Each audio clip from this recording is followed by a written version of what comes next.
Como vocês vão? Mais uma videoaula da matéria Administração Eclesiástica.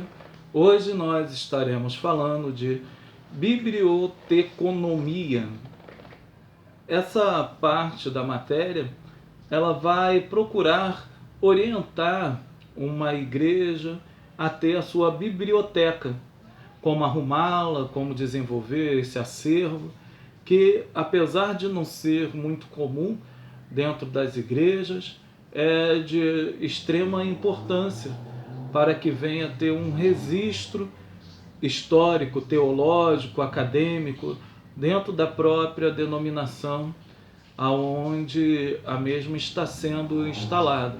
Ali pode ter livros de diversos ramos, principalmente ramos que falem da história da própria igreja, sermões que vão ser pregados pelos pastores da igreja, escritos, catalogados, para que possa historicamente, amanhã ou mais tarde, ser bem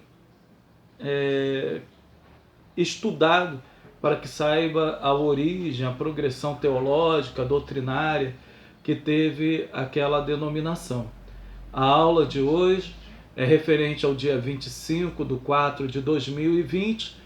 Estaremos falando sobre a biblioteca e a sua importância, termos mais comuns em biblioteconomia e as suas definições, a organização da biblioteconomia e suas definições, a organização da biblioteca, que teremos alguns subtópicos que vai estar específico no livro que nós assim usamos e também no slide que cada um dos irmãos estão tendo através do grupo de WhatsApp criado pela Faculdade de Teologia CMA. Qual seria o objetivo de uma biblioteca? Primeiro, a biblioteca ela é um acervo. Então ela é um material de consulta, um registro histórico para que nós possamos ter em mãos para poder saber de coisas documentadas. Ela não necessariamente ela é composta só de livros. Aqui atrás, os irmãos podem observar que eu tenho um pequeno acervo de 1.200 e poucos livros aqui, e esses livros são material de consulta para que eu possa, ali em determinada hora, consultá-los. São documentos.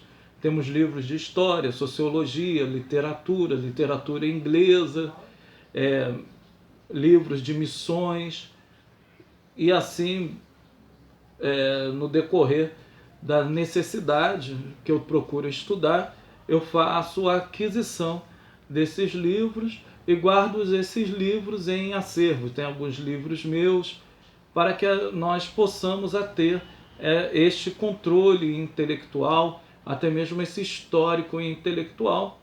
Hoje, com os livros digitais, também adquiro alguns livros digitais, tenho bastante, passam de 1.000 esses livros digitais.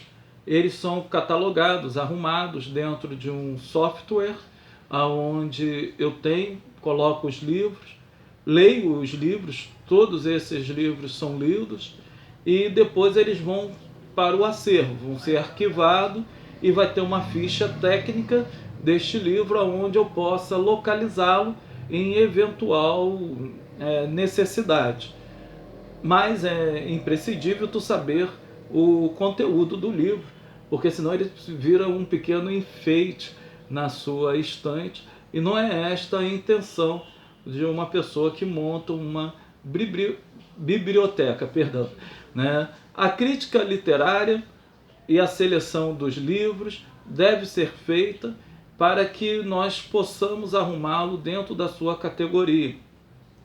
Saber, vou dar um exemplo, né? Você compra um livro, as obras de Arminos, as institutas de Calvino, os escritos de John Wesley.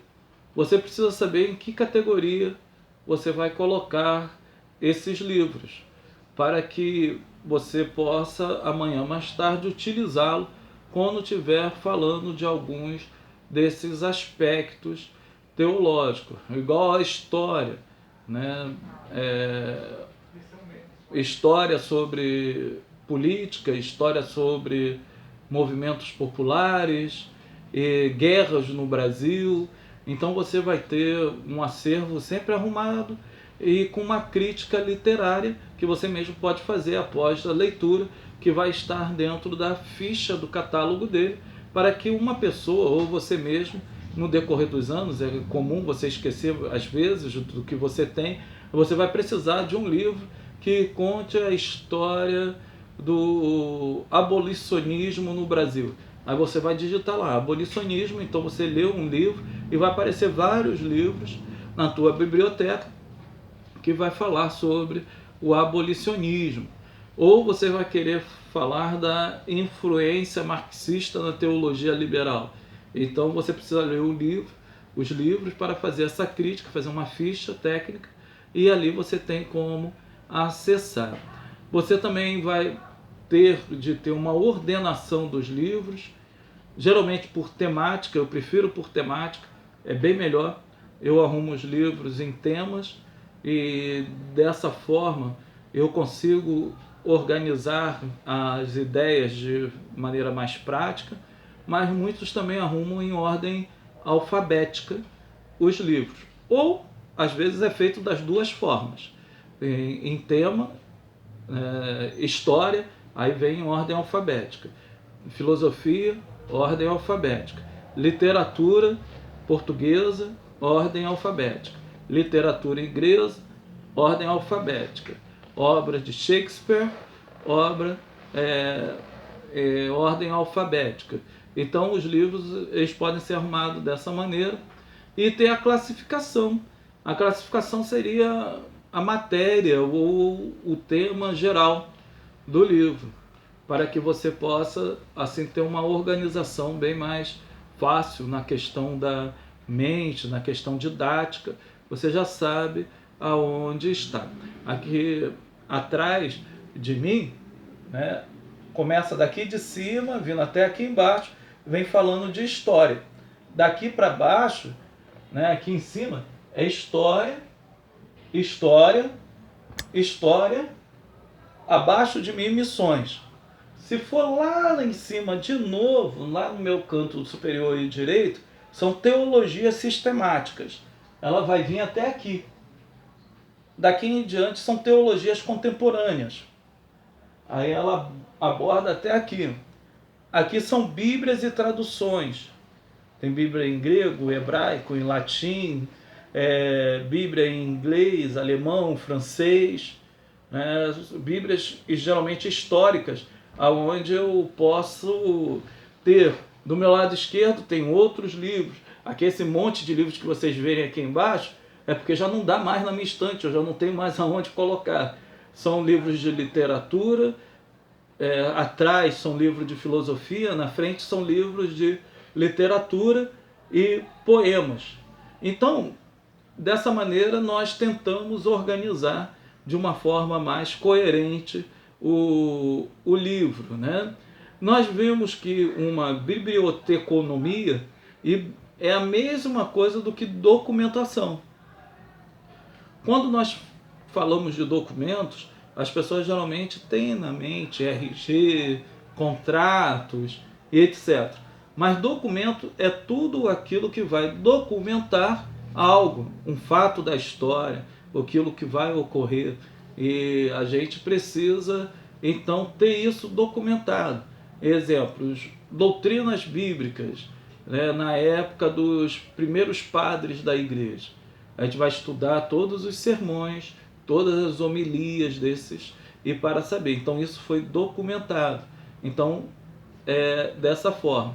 Nós temos a forma de documentação, que geralmente é manual, a forma informatizada, que é a mais utilizada hoje em dia, e a forma cibernética, que é onde utilizamos mecanismos de softwares ou até mesmo nuvens para arquivar os nossos livros e documentos. Ficamos no primeiro vídeo, daqui a pouco estaremos aqui com o segundo.